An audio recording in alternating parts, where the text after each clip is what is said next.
It's time for Forum Daily's Energy Update with Dan McTeague, President of Canadians for Affordable Energy. Well, hello, and thank you for that, Karen. Another week has gone by. With that, markets have been sinking. We've seen oil shed about $8-9 a barrel, mostly the result of pessimism throughout energy markets globally. It doesn't look like the war premiums in either or risks that come with it in either the Middle East or in Russia, Ukraine are having any sizable impact. We had a bit of a hiccup this week in that the Department of Energy, the U.S. Department of Energy's weekly petroleum report was never issued.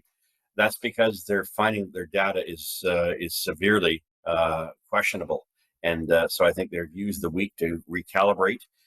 So we don't have a proper read on supply and demand this week, but it does mean that we've seen across much of Canada, with the exception of maybe Saskatchewan, we've seen prices come down to a lesser extent, of course, Manitoba, and I'll get into that in just a moment.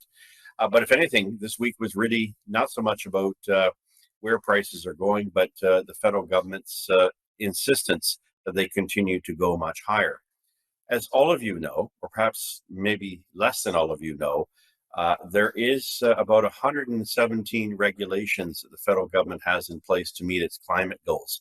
Not that those goals are being met, and not that it's causing significant hardship to Canadians at a time in which climate, although for some very important, is no longer the main issue in Canada. It is in fact affordability. The ability for people to make ends meet has been severely compromised and challenged, starting in no small part with gasoline and diesel prices, and of course heating oils and fuels and other things like propane and natural gas.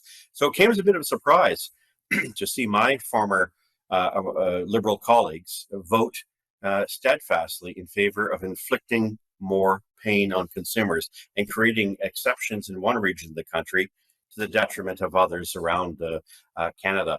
It's not a policy that's going to go very well. And in my 18 years as a Liberal member of Parliament and 20 years before that in the trenches, unlike many of the current Liberals who really only had their first opportunity of becoming members of Parliament when Trudeau knocked on their door and said you can come in as long as you're willing to keep your mouth quiet. The reality is that this is not going to go over well, and I think it's very much a sign that the Liberal government has simply lost touch with Canadians. I think even the NDP is now starting to see that. That aside, what we're looking at is a continuation, no matter what the markets do, of increasing pressure on energy prices, which, as we know, is making its way through the economy. Doesn't matter what the price of gas is, and you can afford to ignore it because you don't drive a vehicle, but you buy food, and you have to pay for pretty much everything else that is one way or another processed, delivered, transported, refined because of energy. And energy, much of that coming from diesel, oil, gasoline, and to a lesser extent, electricity and hydro. All those things possible only because of fossil fuels. I guess it also concerns us that Bill C-234, I believe, is stuck in the Senate.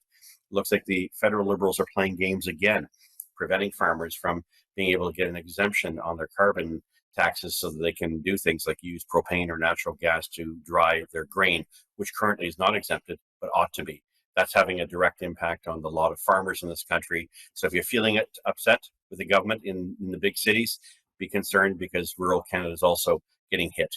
It's a maniacal, irrelevant policy that is damaging Canada. Speaking of the rest of Canada, don't expect much this week except an overall likely decrease of 2 cents a liter on average. And that's for every province, with the exception, as I said earlier, of Saskatchewan and Manitoba, where prices remain sticky. Retailers don't respond to increases or decreases. They kind of leave it that way, and I guess they move money around to make sure that they cover their costs as prices rise and they don't move. But since we've seen an environment here, Karen, where prices have been dropping, it looks like we could expect to see that probably go into the end of the month. Unless something dramatic should come out of the war in Gaza, it's not likely that we are going to see much in the way of any major hiccups. We will be watching, of course, the fundamentals on where prices go. Should there be other considerations, like, for instance, the U.S. Fed making a declaration, which it's not likely to do, that it won't increase prices or won't increase interest rates. For Canada, I'll be watching what happens on November the 16th, 17th, when we come out with our stats can report for comparison of October 22 with October 2023. I'm saying that inflation will have fallen to about 2.8%, mostly because gasoline is about 10 to 15% less than it was this time last year. That's it for this week, and we'll talk to you next week, Karen. Thanks again. Thanks for that, Dan.